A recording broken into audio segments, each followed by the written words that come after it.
Você já tentou aprender algo e sente que não entra na sua cabeça? Por mais que você leia, você releia, ou você está no trabalho e as pessoas querem te ensinar algo novo e a sua cabeça parece que fica girando, você não consegue absorver aquilo. Ou quando você está na frente do computador trabalhando, estudando ou tentando ver algo e você fica parado, estático e sente até que tem às vezes uma neblina, sabe, cerebral que a gente fala. Muito disso pode ser sintomas de uma coisa chamada fadiga mental. E aqui eu quero conversar um pouquinho com vocês sobre isso. Mas antes da gente começar, segue um recadozinho que eu tenho para você, um convite muito especial meu para você, caso vocês tenham essa necessidade. Eu gostaria de fazer um convite para você que está passando por uma fase difícil na sua vida, como um transtorno, como a ansiedade ou a depressão, ou inclusive está passando problemas muito complexos que estão afetando você, ou queira adquirir essa habilidade de inteligência emocional e autoconhecimento que é tão importante no tempo atual, a poder fazer uma consulta personalizada com um profissional humanizado que já tem muito tempo no mercado, com várias avaliações positivas do seu trabalho, de forma presencial, se você for aqui de Brasília, ou online. E tudo que você tem que fazer para concorrer a essas vagas, para poder fazer esses atendimentos comigo, é preencher um formulário que está na descrição desse vídeo. E eu entrar em contato o mais rápido possível para marcar uma sessão de avaliação. Eu espero que tenham gostado desse convite e vamos seguir para o vídeo. A fadiga mental, ela ocorre muito devido a um excesso de informação que a gente absorve ou do nosso cérebro não tá aguentando mais processar as coisas. Ou inclusive porque ela já não tá mais, como eu posso te dizer, aguentando as repetições das coisas que tá vindo, gerando assim inclusive estresses, em casos mais graves esse estresse vai se transformar numa ansiedade, podendo gerar até mesmo burnout. Entender a fadiga mental é literalmente entender o que o nosso cérebro está querendo dizer para a gente perante as coisas. E aí a gente vai ter o que a gente chama de alterações cognitivas, que seria a forma como a gente funciona. A gente da ciência tem isso de colocar nomes bonitos nas coisas, né? E essas alterações cognitivas, elas vão comprometer algumas funções muito específicas nossa, como por exemplo, primeiro nível, a atenção. Então a nossa atenção começa a ficar comprometida. Inclusive, muitos casos de TDAH que eu já tive de pacientes por aí, é muito mais voltado a um período de fadiga mental que a pessoa está passando e ela não consegue, por exemplo, focar. Outra coisa que a gente vai ter, por exemplo, em outro nível cognitivo, vai ser a memória. A sua memória vai começar a ficar muito alterada, ela vai começar a não funcionar direito, ela vai começar, você vai olhar e vai falar: "Cara, eu não consigo lembrar daquilo. Aquilo passou, eu aprendi isso aqui há esses dias e parece que eu não consigo reter". Aqui em Brasília, tem muitos concurseiros que passam por essa situação, devido ao nível, por exemplo, de ansiedade que fica na prova, ou de fadiga mental pelo excesso de estudo e trabalho ao mesmo tempo, e não saber ter pausas de descansos realmente valiosos, tá. E um dos últimos níveis que a gente vai ter cognitivo, vai ser o nível do processamento cognitivo, que é resolução de problema, criatividade, eh, pensar o que que eu vou fazer das coisas, perspectivas de futuro, entendeu? Então, às vezes, você é casado ou casada, o seu esposo ele chega lá, começa a conversar com você de um problema e você já fica: "Não, cara, eu não quero escutar isso. Não, eu não quero saber disso", entendeu? Então, muito disso, essa falta de paciência de lidar, ela vem devido a uma fadiga mental que você tá tendo, tá? Entender esses sintomas é fundamental para eu entender o que que eu tenho que fazer para melhorar.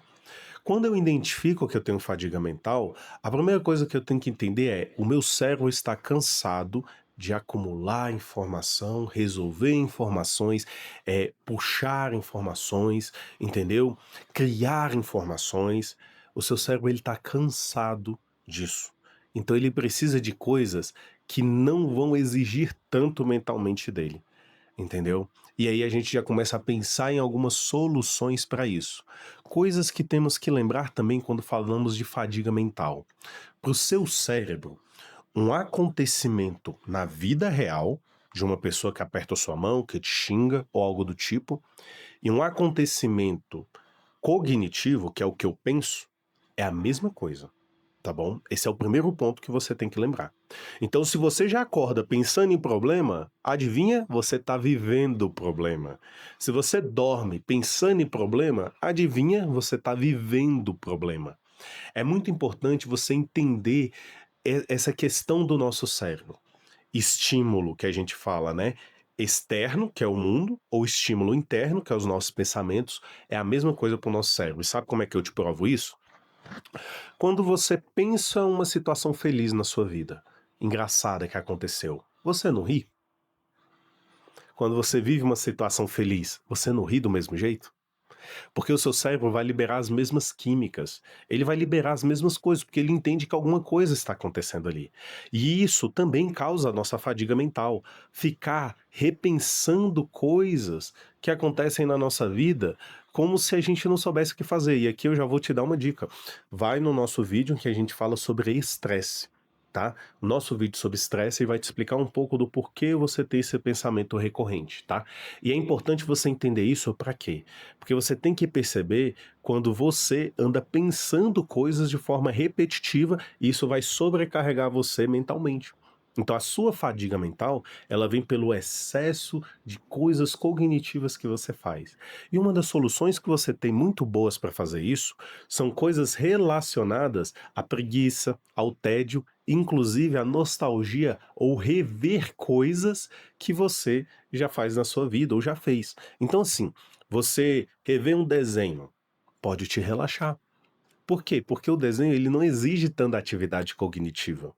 Ele não exige que você pense tanto. Rever um filme de ação, de romance, você vai ver qual é o tipo de filme que você vê que te relaxa.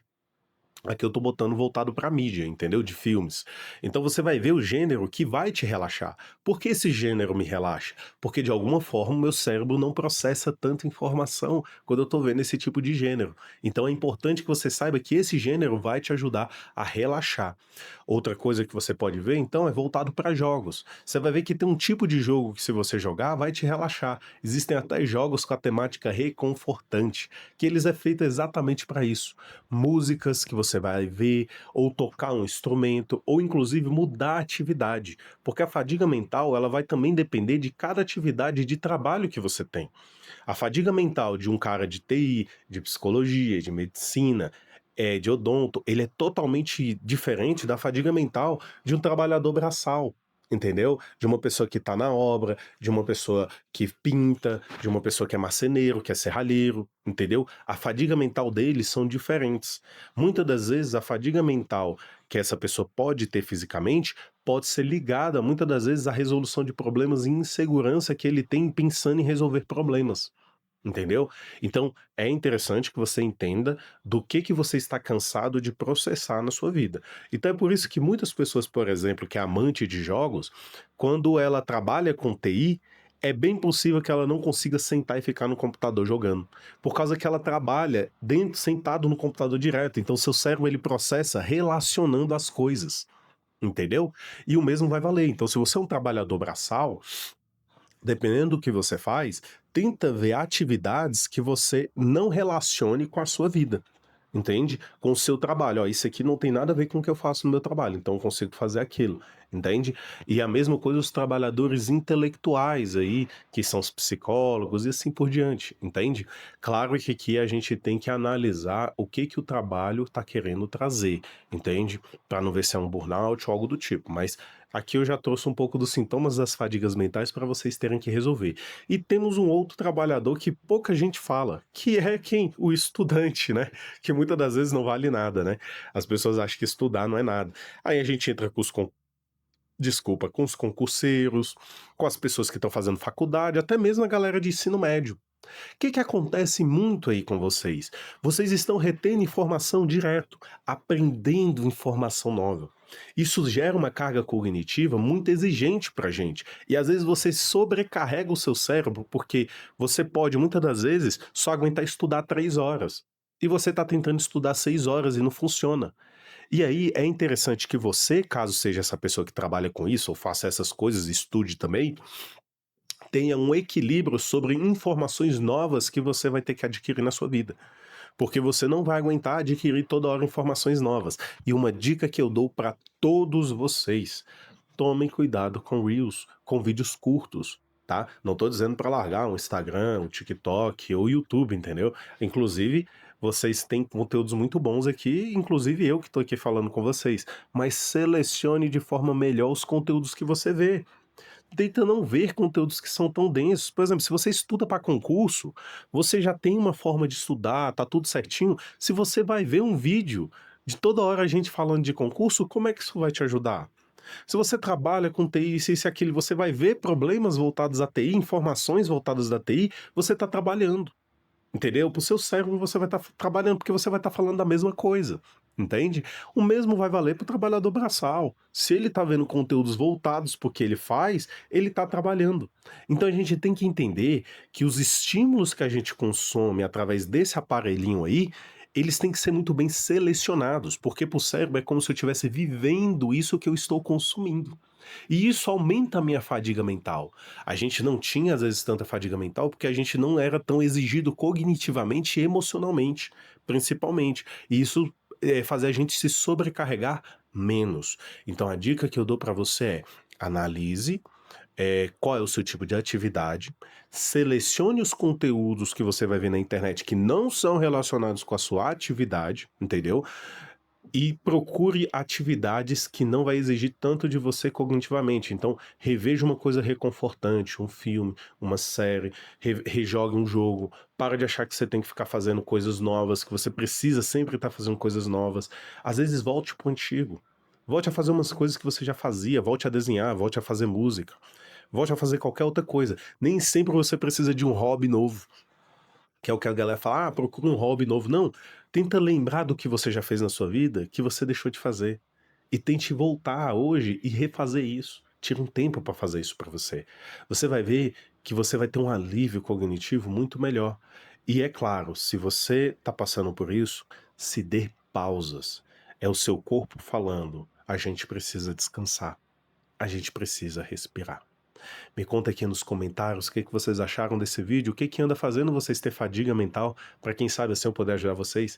E me siga também no Instagram, que vai estar no link aqui na descrição. E caso queira marcar uma consulta, é só clicar no link e preencher o nosso formulário de acolhimento. Até mais. Tchau, tchau.